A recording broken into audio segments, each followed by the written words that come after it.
friends, welcome back to Pastor's Wives Tell All, Season 7. We are here. We are ready. But first, we want to thank our sponsor, Tyndale Publishing. And right now, they have a new Bible study series that just came out by author Kat Armstrong. You have got to check this out. It is called The Storyline Bible Studies, Gardens and Deserts. So if you are the type of person who, which a lot of us are, when you read the Bible, you just think, this is so confusing and so much information. I don't know how it all goes together. Kat has come up with some great studies that piece all of it together to make the Bible look like one masterpiece, because it really is. It is the story of it's God's story. Mm-hmm. It's the story of Jesus and the Savior and sin and how all of that connects. It's gorgeous and beautiful, but sometimes it's just hard to understand. So Kat has written this Bible study series. There are 8 Bible studies.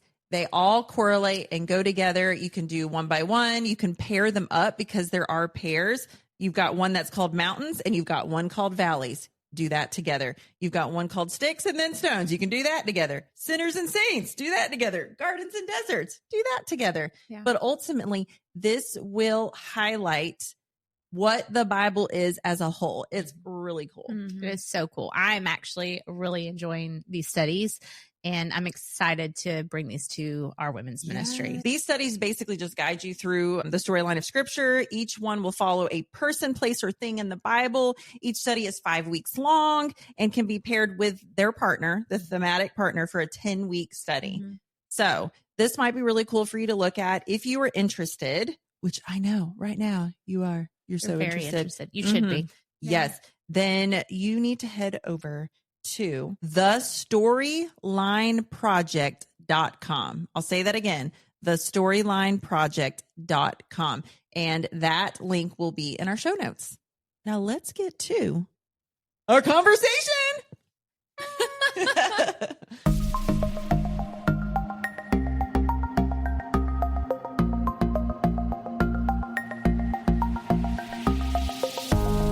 I'm Jessica. I'm Jenna. And I'm Stephanie. And you are listening to Pastor's Wives Tell All, a podcast by pastors' wives for church leaders and anyone desiring to take a peek inside our glass house. We are breaking down walls and crushing pastors' wives stereotypes within the church. We want pastors' wives and other ministry leaders to know that they are not alone in this. Plus, this is basically therapy for the 3 of us with a whole lot of dance parties. Woo, woo.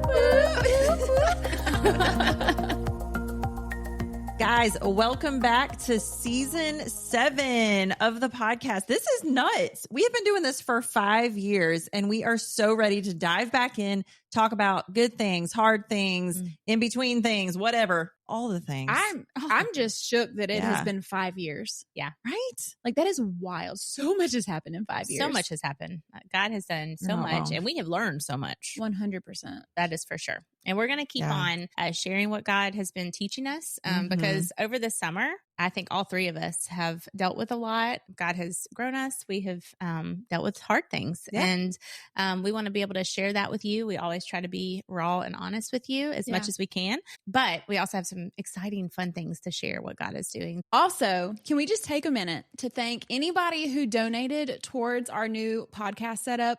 Woo-hoo. Oh my goodness. Thank you so much. It's totally new little vibe we got going on. And we're still in the same spot, but we sure are.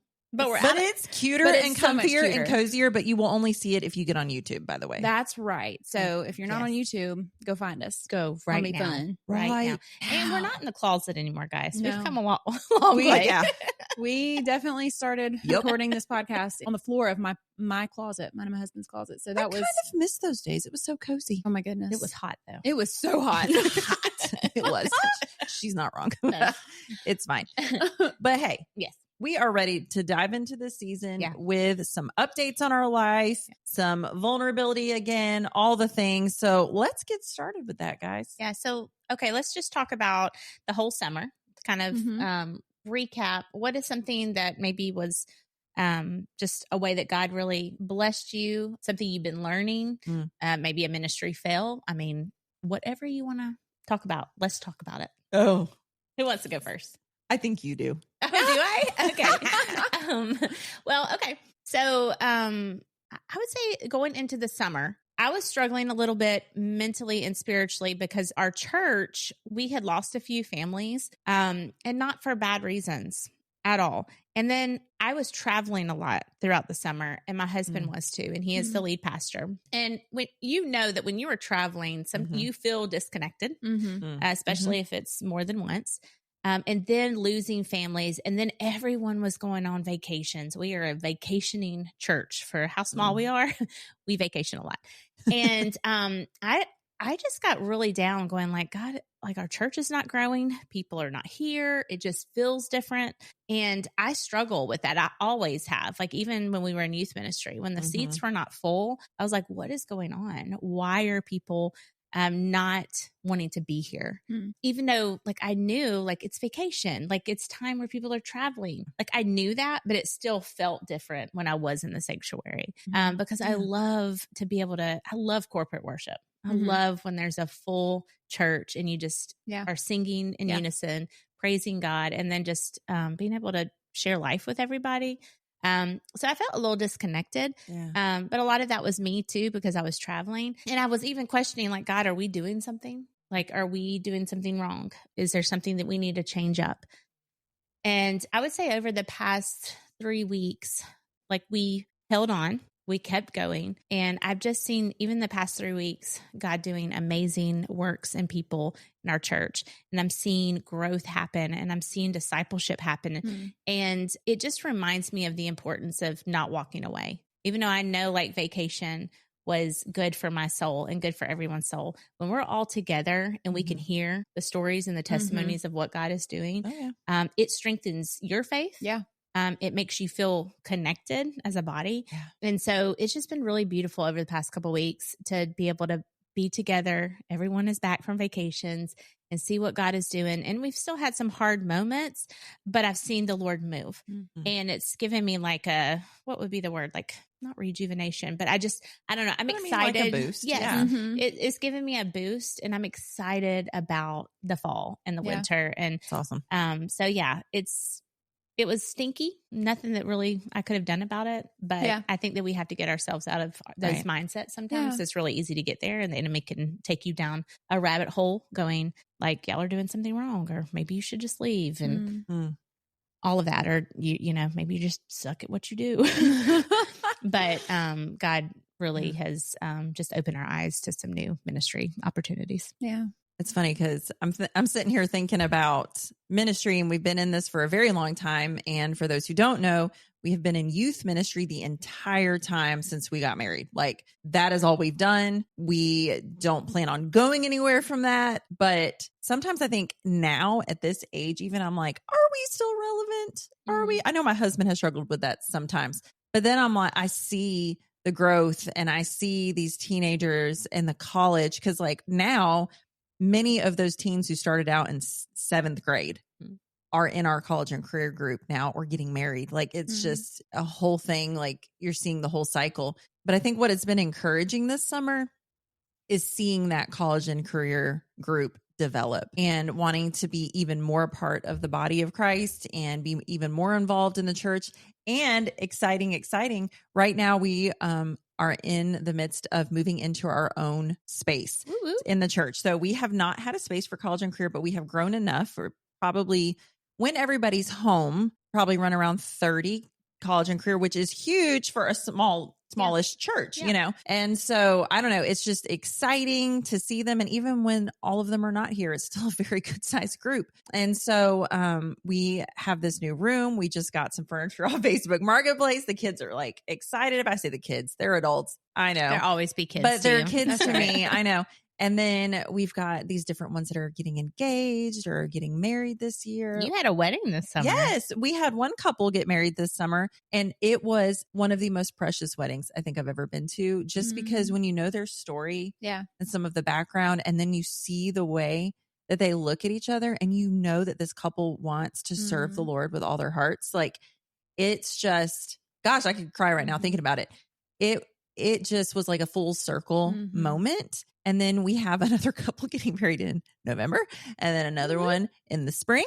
And I may or may not know about some that are going to be getting engaged soon. So it's just a time of To be continued. weddings. Yeah. It's like a different, because, you know, at first we're walking through with teenagers through their like little crushes and drama and school drama and all of that.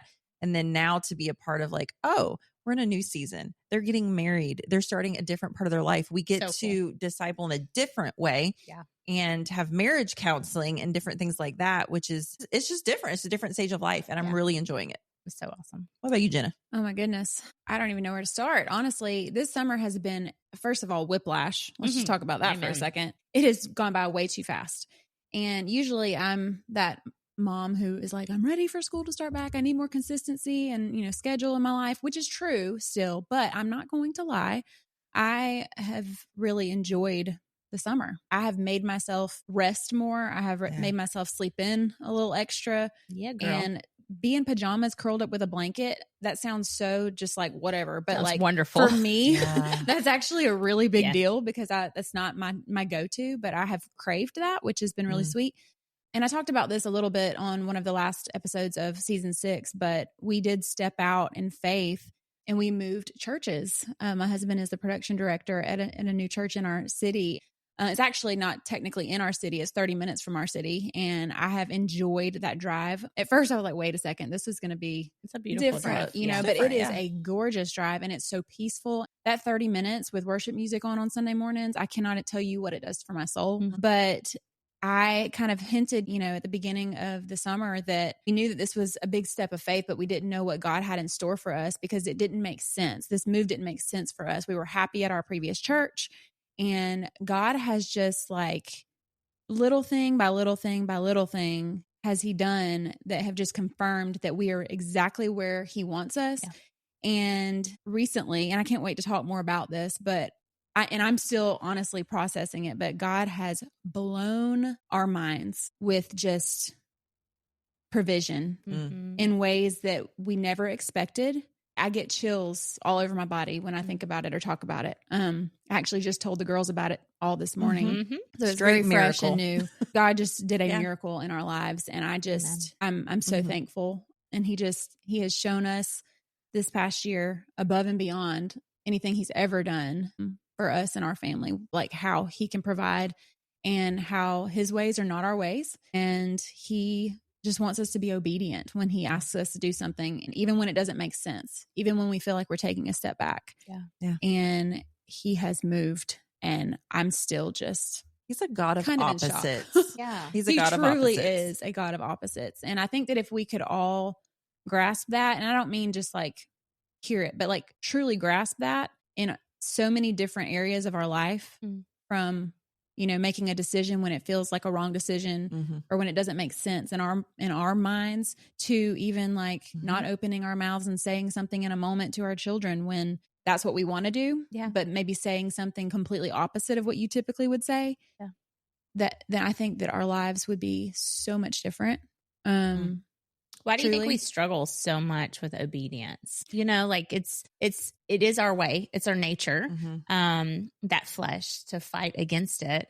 But I mean, there are people out there listening right now, which each one of us has stepped out in obedience in different ways in our lives. But what stops us from every time stepping out in obedience? Because we've seen him move, but why do we still fight it so much? Plain and simple for me, it's just because we're human and we want what we want, and we have that selfish. We are selfish by nature, so I think we want to be in control a lot of the time of what the outcome is. And I think faith is hard for a lot of people. I think faith, like true faith, is really hard.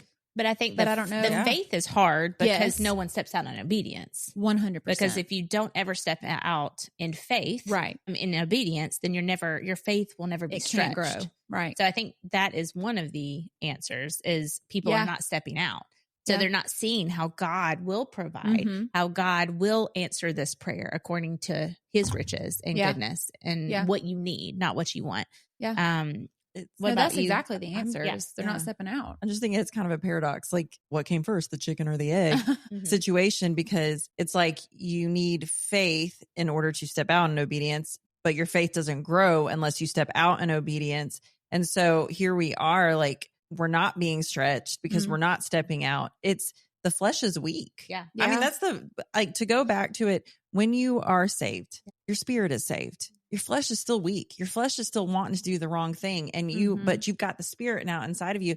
And I think there are times in my life where I'm not resting in the spirit. I'm not being still with God. I am not spending that quality time. And those are the times where I'm not as quick to obey, or I'm not even hearing his voice. Yeah. Right. Because I'm not in that place. Well, you can't Right. obey if you don't know Right. Exactly. and you don't hear him. Right. If all you hear is what your flesh is telling you and you can't hear the spirit because you're not sitting with him, I think that it goes back to that a lot. And I'm thinking, I'm convicted right now in my own life, just hearing all this. And even when we talked this morning, I'm going, Lord, like, where does my faith need to grow? And I have felt like for a while that God has been saying to ask for certain things. And I've been scared to ask. And I think it's because it's the flesh. It's like, well, that feels either selfish or I'm prideful or something is not right. And why am I not asking for basic things, like provision for basic things? And it reminds me too of, Jessica always talks about recently about testimony. That's been a big part of what she has spoken on at women's retreats and different things. And even in her church about testimony, that the word for testimony in the Hebrew is, say it, aduth. Aduth. We do. But do it again in the same power and authority. Yeah. That's what that means. And so hearing Jenna's testimony, it's another push, like, and it may not look the same, but ask. Yeah. That's good. But ask not in your own like fleshly wants and desires, but like ask for what you know I want to give you and bless you with. Like, there's certain things. And so I don't know. That was a very roundabout way to go about obedience. But I think, like, for me, I have got to be better at sitting still, listening, asking, and stepping out. When I think a lot of times the answer is not coming because there's something blocking God from providing, because he's trying to teach you a lesson. Like, he's always trying to refine us. And if he gives us everything we want and desire without us going through the fire, then we will learn nothing. And so we have to sometimes go, okay, like, what do I need to learn in this situation? You know, and I've seen, like, Jenna, you know, when she does get to share the story in detail, like, you're going to hear obedience. You're going to hear doing something so different than the world would tell her. If she would have gone and told the world, they would be like, y'all are dumb. Why would you do such a thing? Like, everyone would tell. Like, because it makes no sense. And so I think that's the hard thing, is the things that the Lord will tell you to do most of the time will make no sense. And that's usually when you need to do it. And that's the opposite. That's the opposite thing we were just talking about, is like, it doesn't make any sense to the world. So, I mean, technically it doesn't make sense to us, but we know that God is a God of things that don't make sense. Hey, friend, we will get right back to our episode, but we want to take a moment and thank our patrons. You guys keep our podcast going. If you are not a patron and you would like to consider donating to our podcast ministry, we would be so grateful, and we might even do a happy dance. When you become a patron, you get perks like being the first to hear about special info and retreats. You get bonus episodes, monthly devotionals, lock screens, and more. Plus, we have added a new $1 tier for those who believe in us and what we're doing, just because you love us. So head on over to our show notes and click on the Patreon link to learn more. Now let's get back to our episode. Well, and I can kind of share just a tidbit just on the miracle that happened this summer as well, with, you know, like a dream that happened. Like, you know, the short version is God gave me a dream, and it was a weird dream, but there was someone in my life from my past that I haven't seen in over 20 years. And they were in my dream. And I woke up going, like, feeling the urgency to pray for them. But also fighting all day, because it was a Sunday, going, do I contact them? Like, I shared with my husband, and I mean, he was just like, that's really crazy. And then the whole day, I mean, I didn't hear anything that Jonathan preached because I was like, if I reach out to them, what do I say? Should I say anything? I'm going to sound so crazy. This person's going to think I'm a lunatic. Like, they know nothing about me. I don't even know they're a believer, And so I fought that tooth and nail. And God gave me grace and gave me half of a day to like have conversations with myself and Jesus. And then I ended up reaching out to the person. And long story short, like, they needed to hear what that dream was about. And it was a prayer that they had asked not even 24 hours earlier for God to show themselves to them because they were on the brink of being done. And like, as I sat on the phone in tears, I was in tears. This person was in tears, and being on the phone for the next 2 hours, talking and hearing God just loving this person so much. Like, God could have gotten to this person any way he needed to. But I'm grateful that I was able to be obedient because I thought I was going to look real stupid. But God said, just trust me. And to see him move in that way was another miracle. And it grew your faith and that person's faith. 100%. It did. It grew my faith. And I will tell you, and as I've told other people, like, I thought that I was doing good in the faith department. God has stretched my faith in so many ways. And he was like, oh, you think you good with this? I'm going to like hand something to you that could make you look like a lunatic. Are you prepared? Like, will you do it? Right. No matter what. And God showed out in such a miraculous way. And so it was a beautiful, humbling experience to be a part of something that he didn't have to let me be a part of. But because he's a good father, he allowed me to be a part of something. And like, as we talked today, and we could share, all three of us could share story after story. Like, we want you to know, like, going into this new season, that God has beautiful, beautiful things for you. But you will miss out if you do not step out in obedience. And it is blind faith. Like, it is. Like, you can't see it tangibly what he wants to do in your life until you step out. And then he will show you the next step. But also, as you learn, and Jenna's able to share more of that story later on, like, her and her husband had to just take step after step. Because after they took a step of obedience, it was hard. It was real hard. But God showed out and provided every step of the way. And then there was a blessing that they could have never imagined at the end of it. And that's what he has for each one of us. If we let go of our selfish nature, of what we think is right for our life, and say, okay, God, like, you have this, I think about that all the time with the podcast. Like, we could have never envisioned what he had in store with the ministry that he allows us to be a part of. He could have used any other pastor's wives. And so many of those things that we have experienced over the last 5 years, like, in things being hard for me, like, oh wait, I will never speak on a stage in front of anybody. Oh Lord, you're asking me to do that? Okay, you told me to do it, so I'm going to do it, but this is not what I want to do. Like, all of that has led up to even this moment, this summer. Like, I just think back, and I'm still processing it, like I said, but all of these tiny steps of obedience, like, he will keep asking you to do more. Just say yes. Just say walk yes. through the door. The new season of yesing. Whatever he's asking you to do. The new season of yesing. I like it. Start saying yes to God things, like we always say, Yes, and start amen. saying no to the good things that might not be the good things for you. That's right. Okay, guys, this has been a great, serious conversation. And now we're going to bring a little of the silly. Okay. Of course. I think it's time for some rapid fire questions. And I know that Jessica Poo Poo found some questions that we have to ask each other, which I think shall be interesting. Maybe it could cause arguments. I don't know. Let's see what happens. It could get cray up in this joint. We're going to fight on season 7, episode 1. I like Let's do it. It's Let's like a Jerry Springer. Battle of the Pastors. Oh, yes. That was very loud. I'm sorry. Yes. The battle. If anyone was driving, I hope you're still safe. Okay. I'm going to ask the first question. Y'all ready?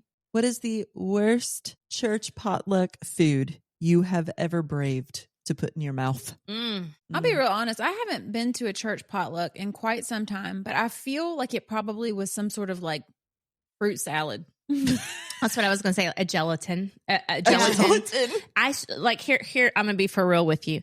I struggle with gelatins and that kind of stuff. Like Jell-O. But no, I like Jell-O. Okay. But the gelatins with other things, in it. Oh, yeah. Because of Christmas family vacation. Oh, yeah.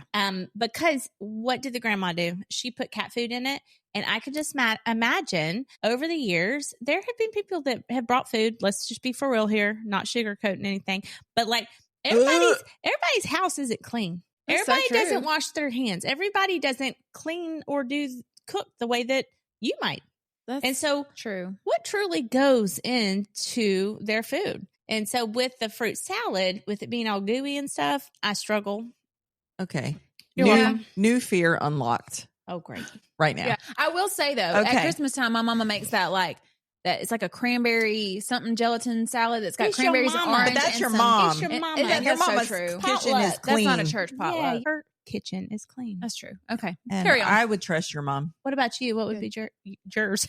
Yours? Well, nothing, because I'm not going to go try something that looks any sort of weird way. If I've not had it before and know I like it, it ain't happening. So therefore, so the true. answer is nothing. So when you're hearing Church of Stephanie's Church of Stephanie's Church, she ain't going to try your food if she don't know you well. She basic. Well, it's not about if I don't know you well. I'm going to look at the food and determine, is this something I like? Do I Okay. want to try this? Probably not. Second question. Favorite seat in the sanctuary? And do you actually get to sit there? Ooh. Front and center for me. I love to Your sit front on row? the front row. Front row Oh, center. yes, front row. And we've just always, like, even at my previous church, like, we always just say, like, leaders worship from the front. So I just always have just done that. And I just love it so much. I think it's because I don't like the distractions of having people in front of me. I get, that's another reason. Ooh. Because That's I get what was gonna ask distracted. you. I think that's another reason why I like the front. Because I do get distracted if there's people in front of me or beside me. So I prefer to be on the front where I can't see anybody.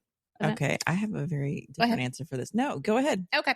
Mine is it's like 4 rows from the front. And we have a small church. So like our side door is where everyone the majority of our people enter. Mm-hmm. And I get to greet them when they walk in. Like we have greeters at doors, but I get to like give them a hug, greet them, pat on the shoulder, whatever. Yeah. So that's where I sit. So I can make sure that I get to greet most of the people. Yeah. And smile when they walk into the actual sanctuary. So Or get up if you need to go help with something. well, and correct? I do, because I do have to get up almost every Sunday. Yeah. Okay. So mine's a little different. I don't sit where I would, ultimately love to sit necessarily, as far as like positioning in the church. sacrificial of you, Stephanie. I know. Sacrificial stuff. That's sacrificial stuff. That's my new name. Just kidding. Anyway, so I actually prefer the back of the sanctuary, and this is why. Jenna just said leaders sit up front. How do you I feel know. about that, Steph? I sit up front as a leader.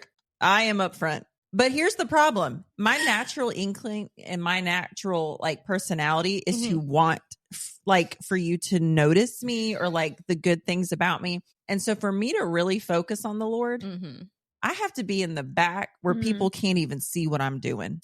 Where my worship has nothing to do with what they can see to make sure my heart is like where it needs to be, if that makes sense. Yeah. And so for me, I need to almost be unseen. But But I do sit near the front on the left side. Like if you're looking at the stage, the left is more holy, apparently. Yeah. I sit in the same kind of position, but it's because our youth and college are there. So I love sitting there because I'm with them. Like, don't get me wrong. I would want to take them to the back if I was going to the back. I don't want to leave them. I love them. But as far as like positioning in the sanctuary, if no one else was involved, that is my answer, the back. I like it.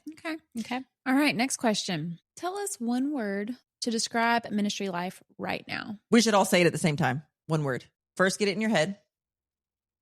Tell us when you're ready. I don't know right now. Let's just say them really quick, back to back to back. Yeah, Starting go ahead with you, Steph, I guess. Fresh. Fresh. That's what I was also going to say. So fresh and so clean. But Jessica That's probably not has good. something different. We can explain why in a second. Say exciting right now. Okay.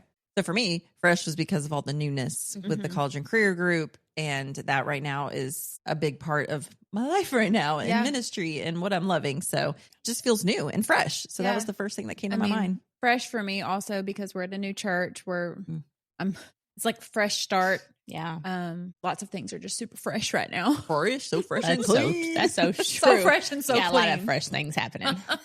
Yeah. Mine would be exciting just because like ultimately I'm looking forward. We have our women's conference this weekend and I'm really excited about that. And just exciting things coming down the pipeline of like our church and discipleship and community. So yeah, exciting. Awesome. Question. Oh, the next question. Yes. So, what is a worship song that makes you cry pretty much every single time you hear it? Mine would be, yes, it would be the family. Oh yeah. The blessing. By Carrie That Joe. one, because it's not really a worship song. I don't think. I don't think it's a worship song. I think it is It's a a prayer. Right. And so Scripture. I love that our worship pastor, talks about that before we do sing it because we pray it over our community and our family. And so that would be, Yes. a big one. Yes. Because I'm thinking of all the things when I'm praying it. Yeah. Yeah. So me and Stephanie actually have the same one, and we realized this before we started because this. she saw, because I had written mine down and she looked and saw, she was like, wait, that's the one that I like too.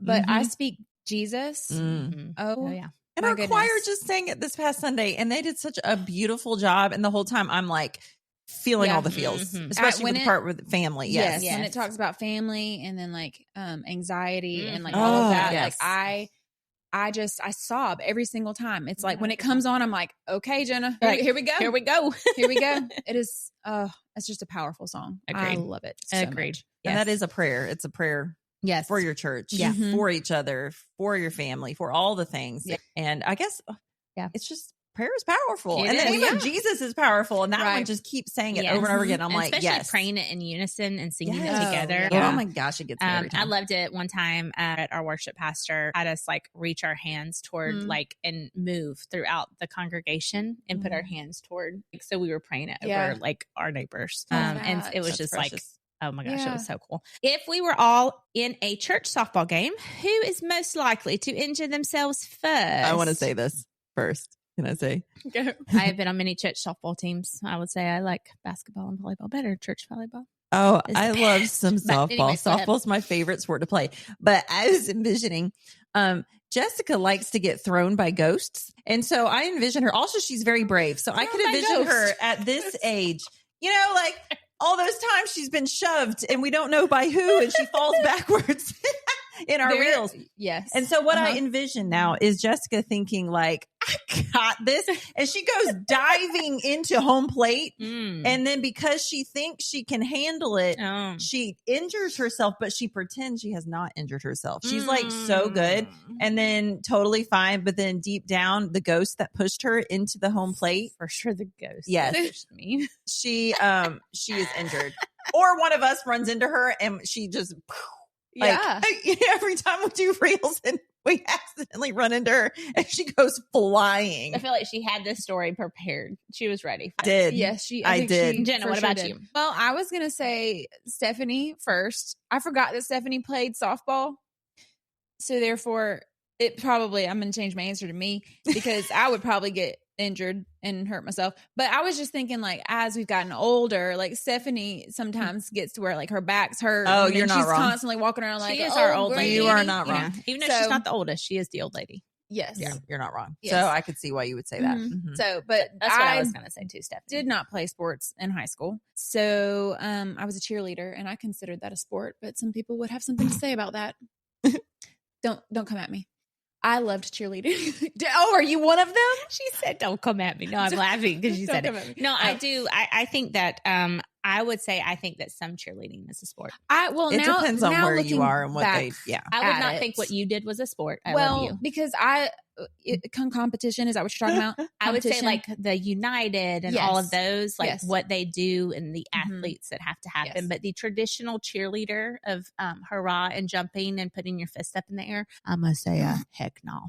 But I tumbled too and went to tumbling classes and all that. And I definitely felt like an athlete when I was doing those things. Oh, no, that stuff. Yeah. It's like that's gymnasts that you would take gymnasts out of it with the tumbling. Gymnasts are some of the strongest athletes out there. Yes. I 100% agree with that. So anyway. And she says that because she was a gymnast. And again, when I was younger, Jessica's I don't feel like key woman, you know? Volleyball, basketball, those were my main sports. So, all right. What's the weirdest thing that you've ever been asked to pray over? Testicles. Oh, wow. Okay. We're just going to leave that there. Okay. Also, I've been asked some weird things, but I'm afraid to say them because I feel like it's so weird that people will know who they are and what they've said. And I don't want anybody to feel any sort of way. And also I want to preface by, even though it's already said and we moved on, that it was I really just wanted to leave it without explanation.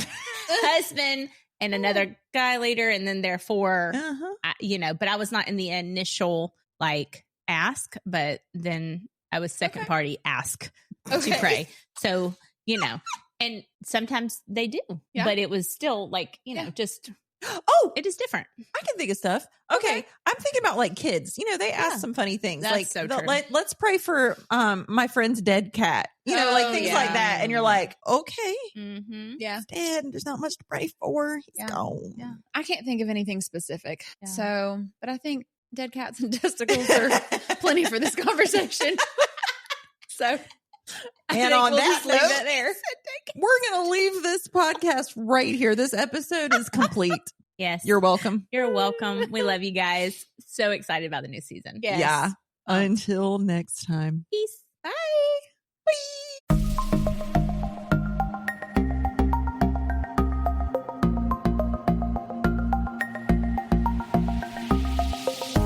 Okay, friends, if you have enjoyed this episode as much as we have, please help us spread the word on Facebook and Instagram.